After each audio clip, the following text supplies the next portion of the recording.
ବାଲେଶ୍ୱର ସହରରେ ଉଦ୍ଯାପିତ ହେଲା ମିର୍ଜାପୋଖରୀର 107ତମ ଚନ୍ଦନ ଯାତ୍ରା ଉତ୍ସବ। ମହାପ୍ରଭୁଙ୍କର ନାବକେଳି ଲୀଳା ଦେଖିବାକୁ ଲକ୍ଷାଧିକ ଲୋକଙ୍କର ସମାଗମ।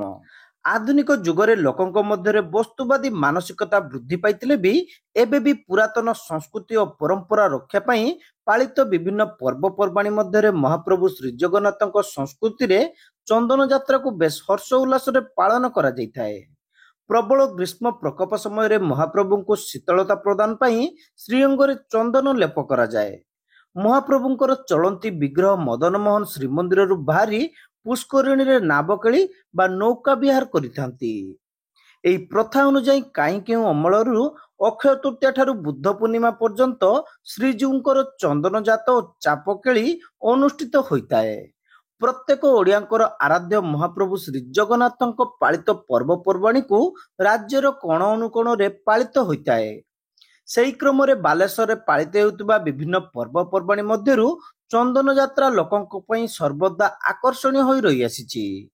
ସହରର ଦାମୋଦରପୁର, ଶ୍ୟାମସୁନ୍ଦର, ଗଡ଼ଗଡ଼ିଆ, ମଠସାହିର ହରଗଙ୍ଗା, ଝାଡ଼େଶ୍ୱର ମନ୍ଦିର, ସୁନଟ, ଚନ୍ଦନମହଲ ପ୍ରଭୃତି ପୋଖରୀରେ ଚନ୍ଦନ ଯାତ୍ରା ପାଳିତ ହୋଇଥିବା ବେଳେ ମିର୍ଜାପୋଖରୀର ଚନ୍ଦନ ଯାତ୍ରାରେ ସ୍ୱତନ୍ତ୍ରତା ବଜାୟ ରହିଛି। ଚଳିତ ବର୍ଷ ମିର୍ଜାପୋଖରୀ ଚନ୍ଦନ ଯାତ୍ରାରେ ପାଳିତ ହୋଇଛି 107ତମ ଉତ୍ସବ।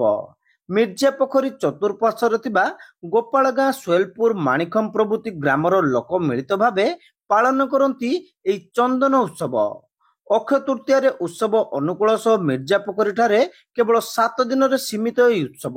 ସ୍ଥାନୀୟ ମିଶ୍ର ସାହି ମନ୍ଦିରରୁ ଶ୍ରୀ ମଦନ ମୋହନଙ୍କର ବିଗ୍ରହ ସୁସଜ୍ଜିତ ବିମାନରେ ଏକ ଶୋଭାଯାତ୍ରାରେ ଅଣାଯାଇ ପୋଖରୀରେ ନାବକେଳି କରାଯାଇଥିଲା। ଠାକୁରଙ୍କୁ ନାବରେ ବସାଇ ଭଜନ କୀର୍ତ୍ତନ ସହ ପୋଖରୀରେ ବିଳମ୍ବିତ ରାତ୍ରି ପର୍ଯ୍ୟନ୍ତ ବୁଲିବାର ଦୃଶ୍ୟକୁ କୂଳରେ ଛିଡ଼ା ହୋଇଥିବା ଲୋକେ ବେଶ ଉପଭୋଗ କରିଥିଲେ। ଉତ୍ସବର ଶେଷ ଦିନ ଅର୍ଥାତ୍ ଚନ୍ଦନ ପୂର୍ଣ୍ଣିମାରେ ମହାପ୍ରଭୁଙ୍କର ନାବକେଳି ଦେଖିବା ପାଇଁ ଲୋକାରଣ୍ୟ ହୋଇ ଉଠିଥିଲା ସମଗ୍ର ଅଞ୍ଚଳ। ରାତି ତମାମ ଲକ୍ଷାଧିକ ଲୋକେ ରୁଣ୍ଡ ହୋଇଥିଲେ ମିର୍ଜାପୋଖରୀ ଚନ୍ଦନ ଯାତ୍ରା ମେଳାରେ। ଯାତ୍ରାରେ ଖୋଲିଥିଲା ଶତାଧିକ ଉଠା ଦୋକାନୀ, କିଏ ଘରକରଣା ଜିନିଷ ତ କିଏ ପିଲାଙ୍କ ଖେଳନା ସଜେଇ ବସିଥିଲା ଏହି ମେଳାରେ। ତା ସାଙ୍ଗକୁ ଭଳିକି ଭଳି ଖାଇବାର ଦୋକାନ, ସବୁଠି ଲୋକଙ୍କର ଭିଡ଼ ଗହଳି। ଲୋକଙ୍କର ମନୋରଞ୍ଜନ ପାଇଁ ଅନୁଷ୍ଠିତ ହୋଇଥିଲା ବିଭିନ୍ନ ପ୍ରକାରର ସାଂସ୍କୃତିକ କାର୍ଯ୍ୟକ୍ରମ। ଏହି ପରିପ୍ରେକ୍ଷୀରେ ଆୟୋଜିତ ସଭାରେ ସଦର ବିଧାୟକ ମାନସ କୁମାର ଦତ୍ତ, କଂଗ୍ରେସ ଜିଲ୍ଲା କମିଟି ସଭାପତି ସଞ୍ଜୀବ ଗିରି, ପୂର୍ବତନ ବିଧାୟକ ସୁଦର୍ଶନ ଜେନା, କଂଗ୍ରେସ ନେତ୍ରୀ ମୋନାଲିସା ସାମଲ, ସାମାଜିକ କର୍ମୀ ମୋନାଲିସା ରାଉଳ ପ୍ରମୁଖ ଅତିଥି ଭାବେ ଯୋଗଦେଇ ଜିଲ୍ଲାବାସୀଙ୍କୁ ଚନ୍ଦନ ପୂର୍ଣ୍ଣିମାର ଶୁଭେଚ୍ଛା ଜଣାଇଥିଲେ। 107 ବର୍ଷ ଧରି ପୁରାତନ ସଂସ୍କୃତି ଓ ପରମ୍ପରାକୁ ରକ୍ଷା କରିବାରେ ମିର୍ଜାପୋଖରୀ ଚନ୍ଦନ ଉତ୍ସବ କମିଟିର କର୍ମକର୍ତ୍ତାଙ୍କର ପ୍ରୟାସ ବାସ୍ତବିକ ପ୍ରଶଂସନୀୟ ବୋଲି ଅତିଥିମାନେ କହିଥିଲେ। ପ୍ରକୃତରେ ଏ ଚନ୍ଦନ କମିଟିକୁ ସାଲ୍ୟୁଟ ଦଉଛି। 1 ଶତାବ୍ଦୀରୁ ଉର୍ଦ୍ଧ୍ୱ ପର୍ଯ୍ୟନ୍ତ ଏ କାର୍ଯ୍ୟକ୍ରମକୁ ସୁଚାରୁ ରୂପେ ପରିଚାଳନା କରୁଛନ୍ତି। ଏ ପୁଣ୍ୟଚନ୍ଦନ କମିଟିର ସଭାପତି 50 ବର୍ଷ ନିରବିଚ୍ଛିନ୍ନ ଭାବରେ ଏ ଚନ୍ଦନ କମିଟିକୁ ଆୟୋଜନ କରିବାର ଯୋଉ ପରାକାଷ୍ଠା ଦେଖାଇଛନ୍ତି, ଏ ପରିଣତ ବୟସରେ କରି ତାଙ୍କୁ ମଧ୍ୟ ଗୋଟେ ସଲ୍ୟୁଟ ଦଉଛି। ଆଉ ସବୁଠୁ ବଡ଼ ସଲ୍ୟୁଟ ଆପଣମାନେ ଯେ ବର୍ଷା ସତ୍ତ୍ୱେ, ପ୍ରତିକୂଳ ପାଗ ସତ୍ତ୍ୱେ ଯୋଉଭଳି ଭାବରେ ଆପଣମାନେ ଉଦା ହେଇ ଚନ୍ଦନ ଉତ୍ସବକୁ ସାଫଲ୍ୟମଣ୍ଡିତ କରିଛନ୍ତି, ଆପଣମାନଙ୍କୁ ବଡ଼ ଧନ୍ୟବାଦ ପାତ୍ର କେହି ନୁହେଁ। ଏବଂ ସର୍ବଶେଷରେ ସମସ୍ତଙ୍କୁ ଆଉ ଥରେ ଗୋଟିଏ ମାତ୍ର କଥା କହିବି, ଏ ଚନ୍ଦନ ଉତ୍ସବ 100 ବର୍ଷ ନୁହେଁ, 1 ଶତାବ୍ଦୀ ନୁହେଁ, 100 ଶତାବ୍ଦୀ ପର୍ଯ୍ୟନ୍ତ ଚାଲୁ। ଏବଂ ପ୍ରତ୍ୟେକ ପର୍ଯ୍ୟାୟରେ ଏହାର ନେତୃତ୍ୱ, ଯୁବ ନେତୃତ୍ୱ ମାନେ ଯୋଉମାନେ ମଞ୍ଚରେ ଠିଆ ହେଇଛନ୍ତି, ଟୁଟୁ ବାବୁ ଠିଆ ହେଇଛନ୍ତି, ବାବୁଲି ବାବୁ ଠିଆ ହେଇଛନ୍ତି, ପ୍ରଚ୍ଛଦ ପଟରେ ପପୁ ବାବୁ ଅଛନ୍ତି, ଆପଣ ସମସ୍ତେ ଆକୁ ଆଗେଇ ରଖନ୍ତୁ। ଆଜି 107ତମ ଚନ୍ଦନ ଉତ୍ସବ ପାଳିତ ହେଉଛି ମିର୍ଜାପୋଖରୀରେ। ଦୀର୍ଘ 7 ଦିନ ହେଲା ଏହି ଉତ୍ସବ ପାଳନ କରାହୋଇ ଆସୁଅଛି ଏବଂ ଏଠାରେ ଲୋକମାନେ ବିପୁଳ ଭାବରେ, ଆପଣମାନେ ମଧ୍ୟ ଦେଖିପାରୁଥିବେ ଲୋକମାନେ କେତେ ବିପୁଳ ଭାବରେ ସମାଗମ ହୋଇଛନ୍ତି ଏବଂ ଲୋକମାନେ ଏହାକୁ ବହୁତ ଆନନ୍ଦ ସହକାରେ ଏନ୍ଜୟ ମଧ୍ୟ କରୁଛନ୍ତି। ମୁଁ ମଧ୍ୟ ମାଣିଖମ୍ର ବୋହୂ। ମୁଁ ଦୀର୍ଘ 15 ବର୍ଷ ହେଲା ମାଣିଖମ୍ରେ ମିର୍ଜାପୋଖରୀର ଚନ୍ଦନ ଦେଖି ଆସୁଛି। ଆଉ ଏମିତି ଚନ୍ଦନ ମୁଁ କେଉଁଠି ବି ଦେଖିନି। ଆଉ ଏଠାର କର୍ମକର୍ତ୍ତାମାନେ ବହୁତ ସୁଚାରୁ ରୂପେ କାର୍ଯ୍ୟକ୍ରମକୁ ସମ୍ପାଦନ କରୁଛନ୍ତି। ତେଣୁ ମୁଁ ସେମାନଙ୍କୁ ମଧ୍ୟ ଧନ୍ୟବାଦ ଜ୍ଞାପନ କରୁଛି ଯେ ସେମାନେ ଏଇଭଳି ଆଗକୁ ଆଗ ଚନ୍ଦନକୁ ସୁଚାରୁ ରୂପେ ସମ୍ପାଦନ କରନ୍ତୁ। କାଲି ଓଲଟି ଚନ୍ଦନ ହେବାକୁ ଯାଉଛି, ତେଣୁ ସମସ୍ତଙ୍କୁ ଅନୁରୋଧ କରାଯାଉଛି ଯେ ସମସ୍ତେ ଆସି କାଲି ପୁନର୍ବାର ପୁଣି ଯାତ୍ରା ଉପଭୋଗ କରନ୍ତୁ, ମେଲୋଡ଼ି କାର୍ଯ୍ୟକ୍ରମକୁ ଉପଭୋଗ କରନ୍ତୁ। ଯାତ୍ରା ମଧ୍ୟ କାଲି ଆୟୋଜିତ ହେବ, ତାକୁ ମଧ୍ୟ ଉପଭୋଗ କରନ୍ତୁ। ଏତିକି ଲୋକମାନଙ୍କୁ ମୋର ଅନୁରୋଧ, ସେମାନେ କାଲି ନିଶ୍ଚୟ ଆସନ୍ତୁ ଏବଂ ଜଗନ୍ନାଥଙ୍କୁ ମଧ୍ୟ ମୁଁ ପ୍ରାର୍ଥନା କରୁଛି କାଲି ଆଦୌ ବର୍ଷା ନ ହେଉ, ଲୋକମାନେ ଏଇଟାକୁ ଏନ୍ଜୟ କରନ୍ତୁ। ନିରବଚ୍ଛିନ୍ନ ଭିତରେ ମିର୍ଜା ପୋଖରୀରେ ଗୋପାଳଗାଁ ମାଣିକବ ଏବଂ ପାଖଆଖ ଅଞ୍ଚଳର କମିଟି ମେମ୍ବର ଭାଇମାନେ ଯେଉଁ ପରିଶ୍ରମ କରି ଚନ୍ଦନ ଉତ୍ସବ ପାଳନ କରନ୍ତି, ମୁଁ ଭାବୁଛି ଏଟା ବାଲେଶ୍ୱର ନୁହେଁ ସମଗ୍ର ଓଡ଼ିଶାରେ ଏକ ଇତିହାସ ସୃଷ୍ଟି କରିଛି। 107 ବର୍ଷ ଧରି ଏ ଯେଉଁ କାର୍ଯ୍ୟକ୍ରମ ଚାଲିଛି। ଚନ୍ଦନ କମିଟିର ସଭାପତି ତଥା କାଉନସିଲର ପଦ୍ମଲୋଚନ ଲେଙ୍କା ଏଥିରେ ପୌରୋହିତ୍ୟ କରିଥିବା ବେଳେ କାର୍ଯ୍ୟକାରୀ ସଭାପତି ଲକ୍ଷ୍ମୀନାରାୟଣ ମହାନ୍ତି ସ୍ୱାଗତ ଭାଷଣ ଦେଇଥିଲେ। ଆମର ମିର୍ଜା ପୋଖରୀ ଚନ୍ଦନ 6 ତାରିଖରୁ ଆରମ୍ଭ ହୋଇଛି, ଆଜି ହେଉଛି 12 ତାରିଖ। 7 ଦିନ କାଳ କାର୍ଯ୍ୟକ୍ରମ ପୂର୍ଣ୍ଣ ମାତ୍ରାରେ ସଫଳ ହୋଇଛି। ବାଲେଶ୍ୱରବାସୀ ଯେତେ ଦର୍ଶକ ଆସୁଛନ୍ତି ସମସ୍ତେ ଆମକୁ ସମର୍ଥନ କରିଛନ୍ତି।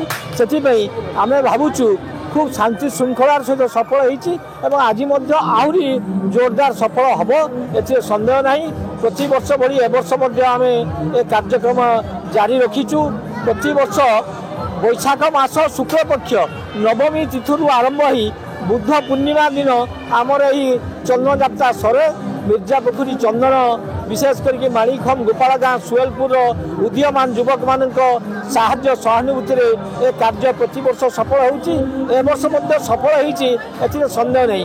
এবং বহু দূর দূরান্তর যে আসিলে ব্যবসায় করা সে 7 দিন কাল ভাল ব্যবসায় হয়েছি, সে খুশি অনেক। মু আপনার চ্যানেল জরিয়ারে সারা ওড়িশার লোক মানুষ জনাই দেওয়া চাহে যে এই চন্দন যাত্রা ওড়িশার দ্বিতীয় বৃহত্তম চন্দন যাত্রা বালেশ্বর মির্জা পুকুরি চন্দন। তার কারণ হচ্ছে মহারাষ্ট্র লোক মানে আসছেন এটি ব্যবসায় করা, যাজপুর আসছেন, ভুবরাইরু আসছেন, আপনার কটকরু আসছেন, বহু দূর দূরান্তর আসি ব্যবসায় করতে এবং পশ্চিমবঙ্গর বহু ব্যবসায়ী আসিকি 7 দিন ধরিকি এঠিকি জায়গা নেইকি তাঙ্কর ব্যবসায় করছেন। মু গতকালি পচারুলি কোন ব্যবসায়ীর অবস্থা কোন না, ভালো ব্যবসায় হয়েছে। কমিটির সাধারণ সম্পাদক অরুণ কুমার স্বাଇଁ কার্যক্রম পরিচালনা করিলে।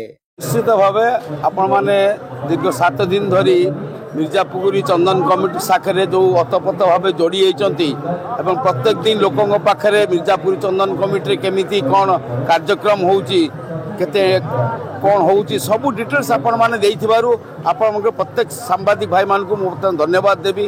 আপন মানক পাই আজ লোক মানে স্রোত হিসাবে আজ মির্জাপুর চন্দন কমিটি আসি পারছন্তি।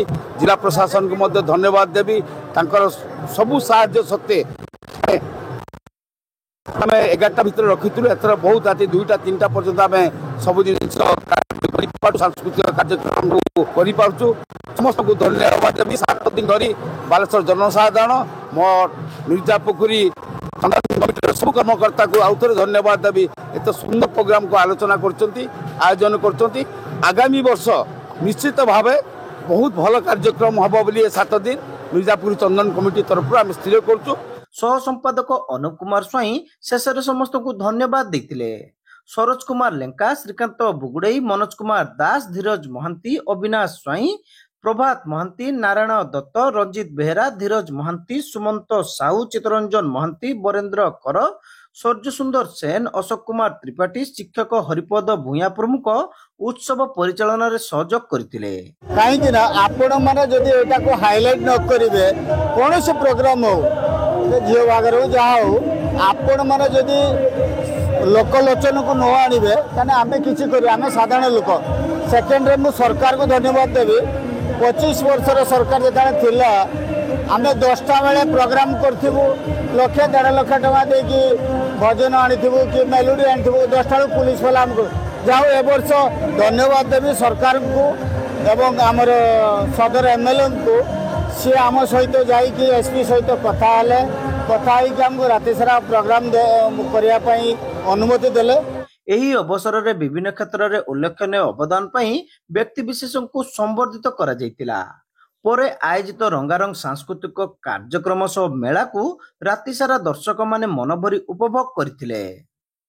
ବହୁତ ଭଲ ଲାଗିଲା। ଚନ୍ଦନ ବୁଲିଲେ, ମେଳା ବସିଛି, ଖାଇବା ଜିନିଷ ବସିଛି, ବହୁତ କିଛି ଭଲ ଲାଗିଲା। ଲୋକମାନେ ବି ବହୁତ ଭିଡ଼ ଅଛନ୍ତି। ଏମିତି ପାଗ ପରେ ବି ଲୋକ ଆସିଛନ୍ତି, ସେଇଟା ବହୁତ ଖୁସି ଲାଗୁଛି। ଛୋଟ ଛୋଟ ପିଲା ନାଚୁଛନ୍ତି, ବହୁତ ବଢିଆ ନାଚୁଛନ୍ତି। ଆମେ ବି ଛୋଟ ପିଲାଙ୍କୁ ନେଇକି ସବୁ ଆସିଛୁ ବୁଲିବା ପାଇଁ, ତ ବହୁତ ଖୁସି। ଦୋଳି ପଡ଼ିଛି, କେତେ ବିଭିନ୍ନ ପ୍ରକାର ଖାଇବା ବସିଛି, ବର୍ଷା ବି ହଉଛି, ପାଗ ବି ବଢିଆ ଦେଇଛି। ବହୁତ ଏନ୍ଜୟ କଲୁ।